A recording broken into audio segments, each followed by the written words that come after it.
Have you ever been completely fine 1 minute and then you open up your phone, you see someone doing something amazing, and then within 5 seconds you end up questioning your entire life? Today we're going to break down that comparison moment, and I'm going to give you 5 things that you can do to stop spiraling and start to feel steady again. And I have felt it too after looking on social media or hearing someone else's good news. Even if you feel very happy for the other person, sometimes it's hard not to feel sad or unfulfilled for yourself because you're seeing something that they have that maybe you want. So the first thing that I think about is comparison doesn't necessarily make you want their life, but it does make you doubt your own. It hurts because you think that what they have says something about what you don't have. And it seems harmless, like, oh, I'm looking at someone else's great life and it's no big deal. But actually, it creates 3 things in your mind that really impact you. 1, it creates a desire that you didn't have 5 seconds ago. So first you're fine, and then you suddenly want that thing. Their job, their house, their followers, their relationship, their confidence, whatever it is,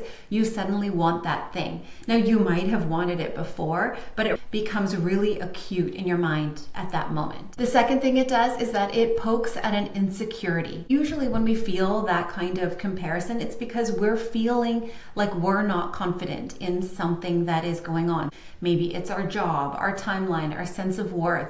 And suddenly you feel like, oh, I'm not good enough. This stuff that I'm doing is not good enough. What I have is not good enough, even if you actually are good enough. I have a lot of clients who are very happy, very content with their job, with their career, with their family. And yet when they see people doing well, when they see people posting things, they still feel that sort of immediate sense of, oh my gosh, I am behind. I need to do something more. And it takes separating yourself to realize, okay, wait, is this actually real, or is it just being brought up because I saw this other person's post? The third thing that it does is it creates essentially a happiness gap.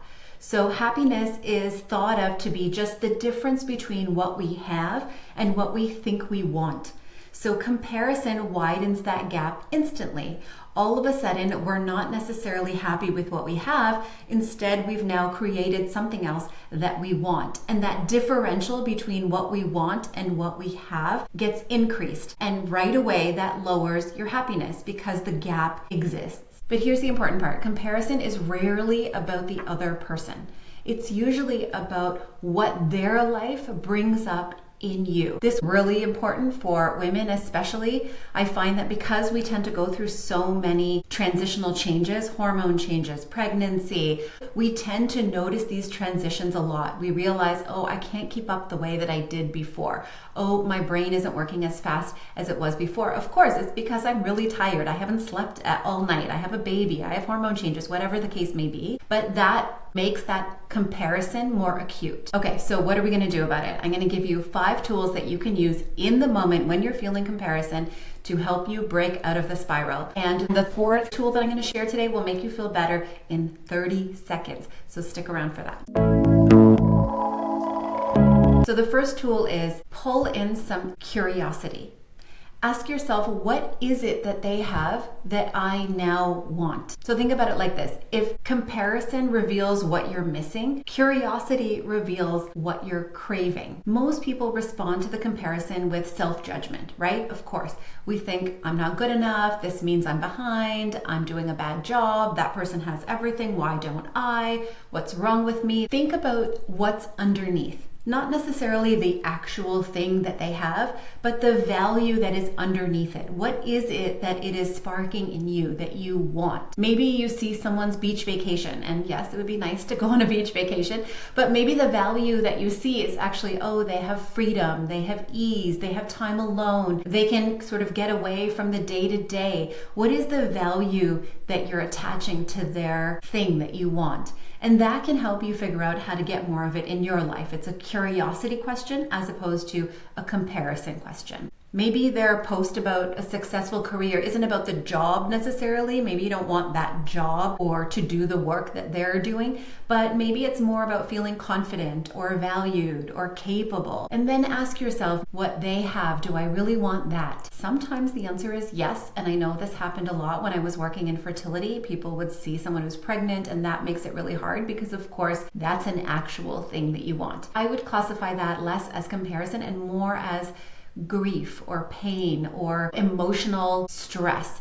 And that's a very different sort of approach than looking at someone who posts about their vacation or about their job or about their promotion and then thinking, oh, I want that. Try to think of, in those cases, what is the value that they have?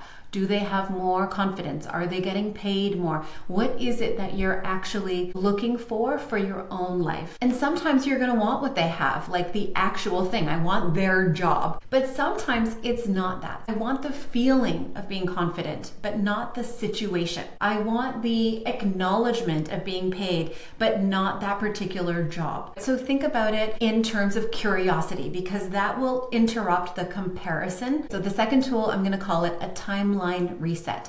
You're going to think about your current life right now, the one that you're criticizing because you've compared it to someone else's. And you're going to rewind the clock maybe 1 to 5 years ago, 10 years ago, and think about what about your life right now that younger self would have been really impressed by, right? Your younger self would be really impressed by something going on in your life right now. Think about what that is. Maybe you have been really resilient. Maybe you have gotten through really tough times. Maybe you have learned how to speak up for yourself. Maybe you have moved to a new place and something you never would have expected that you would have done when you were younger. Maybe you tried a job that was really challenging, but you did well. What would your younger self be impressed with right now in your current life? This is the thing with comparison. It sort of collapses your perspective, right? You lose all of the good things in your life. You lose all of the journey that your life has been on, and you start to focus just on what you see that other person is posting or what you see the other person has. And it collapses your perspectives. This looking at the timeline reset, looking at your younger self, expands your perspective again so that you can see other ways of looking at your life in a way that reminds you, oh, actually, things are good. I have come a long way. I do have a lot going for me. So ask yourself, what is something that my younger self would be proud of, would be impressed by, would be really happy for right now in my life? The really big thing with this particular strategy is it gives you context. When you compare, it's really hard because we remove all of the context. We don't know that that person gave up family time in order to work more, in order to get a better job. We don't know that this person was maybe given some support by family members in order to manage what they were doing. Like, we lose all of the context. We are also not accounting for the things that we have gone through, right? Maybe you're caregiving, maybe you were ill. There's many reasons why things unfold the way they unfold in our lives. And when you remove that context, it really makes it hard to separate yourself from the comparison.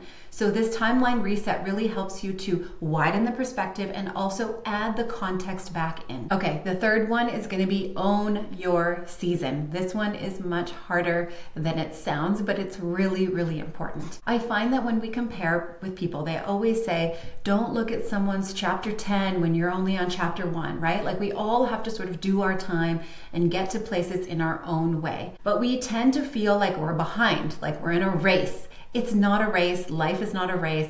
I am a very impatient person, so I understand this feeling of like, I want what I want yesterday, right?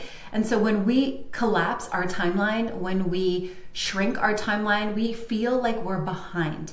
And the problem is, this happens for many people, but for me as a woman, the problem is I also prioritize other things. So let's say I really want to move forward with my career, but I've prioritized also spending time with my kids. There's only so much I can do in terms of moving forward with my career while I am also trying to be home for dinner, right? There's so many things that are going on. And so it is hard to prioritize our season. It's easy to say, oh, well, if I just worked more, oh, if I just got that job, oh, if I just did this other thing. We also have other things in our lives that change the way that we can handle what's going on. It changes our capacity, it changes our energy, it changes how much we can handle. And we focus so much on efficiency and productivity, but not enough on all of the other things that are going on in life. So maybe you're in a transition season where your hormones are going crazy and you have to really focus on your health. Maybe you're in a birthing season where you are having a child and you have to remember that your body can only go so far. I remember my husband used to always remind me when I was pregnant, I was like, I used to be able to do all this stuff and I want to have all these things done in one day. And he'd be like, and also your body is creating life. No wonder you're tired. And I'm like, right, yes, of course, I am in this season. It feels very debilitating sometimes because you feel like you want to be the person you know yourself to be, but then also owning that season. And having worked in fertility for 20 years, I was very fortunate to realize that, oh, actually a lot of people are not given that opportunity. A lot of people would love to be in that position where they are slowed down by pregnancy, or even for later in life. Let's say you're going through menopausal hormone changes. Just being alive this long, a lot of people don't make it this far. And so if you're at an age where your hormones are changing, it is super frustrating, but also what a privilege to be able to be at that age. So recognizing what season you're in, it's hard, but it's really important, and it can shift your attitude and prioritize the things that are really needed and important for you. So I have said things to myself like, I am in a reverse mat leave season, which I made up. It's basically I want to spend time with my kids before they go to university because I felt like I didn't have enough maternity leave when they were really little. I'm self-employed, went back to work quickly, etc. So I've been saying that to myself. Sometimes I say, oh, I'm in my Renaissance era, which means like I'm reinventing myself and I'm experimenting and I'm doing different things. I'm trying different things at work. Sometimes I'll say, oh, I'm in my active season, like I'm in a healthy season, I'm focusing on health. And it reminds me to be excited about the season that I'm in. And it reminds me to be okay with the other things in my life that are maybe slowing down because I'm shifting my energy into that season. So I focus on my health and I'm exercising more. Maybe I'm doing less of something else. I'm leaving work early. I'm getting into work later. This was a conscious shift to put my energy into this season of life. The next tool is micro gratitude for macro reality. If you think about having someone else's life, they've posted something, you want it, and now you have their life. If you did, there would be something in your life that you would not have and you would desperately miss. Just think about what it is that you would desperately want back from your current life that you would no longer have if you had that other person's life. When we compare, we instantly want someone else's life, and it's so easy to forget that they also have problems. They also have things that they want. So think about the things that you have versus the things that you want, and the things that you would really miss if you had to give those up in order to get the things that they have. Now I'm talking in circles. Okay, let's simplify it. What is one thing in my life that I would miss if I had that other person's life? Even if you can just think of one thing, it shrinks that gap. I'm sort of framing this as a style of gratitude that will help to remove the comparison. But if gratitude seems to work for you, or if you want to do more of it and you're just bored with writing 3 things you're grateful for and you want other perspectives on how to do gratitude that are framed in different ways, it gives you other ways to think about gratitude, to feel gratitude, to sort of stimulate your brain into a position of gratitude. So I'm going to link to my podcast episode about gratitude and also my free gratitude challenge. The 5th tool is a vision reset. Often when we see someone else have something and we compare ourselves, we forget that we don't actually want that thing. So I, for example, have seen people who are doing certain things in their career, and I have intentionally changed the way my career has unfolded. I have intentionally made choices in my career that feel scary and new and unfamiliar, but it's because I wanted growth and I wanted challenge and I wanted creativity. And then I see other people who are doing things that maybe I would have done in my previous career, and I think, oh man, those people are doing so great and I should be doing that. But actually, I never wanted that. And so there might be something like that for you. So do a vision reset. So in those cases, what I do is I think, okay, why did I choose this path? What do I really want? Right, I don't actually want what they have. It's just that we forget. So ask yourself, do I even want the thing that I am comparing myself to? This happens a lot with shopping too, right? Like someone has a nice purse or a nice outfit and you're like, now I want it, I must have it.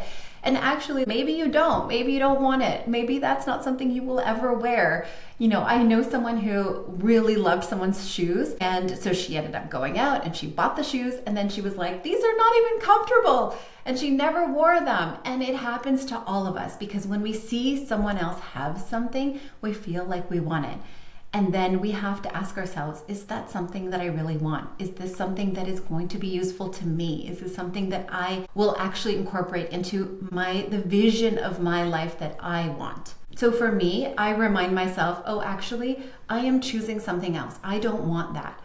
I say things like, I am playing my own game. This is the kind of life that I want. That's not what I want. And it takes a while to remind yourself, but when I do that, it makes it so much easier to stick to my path if I really know what I want. So remember that comparison isn't about wanting someone else's life necessarily. It's usually about wanting to feel confident and steady in your own life. If you're finding that comparison drains you, probably the next thing you need is micro boundaries. And you can find a video on that right here. In that video, I walk you through micro boundaries that protect your energy in everyday moments, and also the kinds of things you can do if you're the person who says yes when you really want to say no.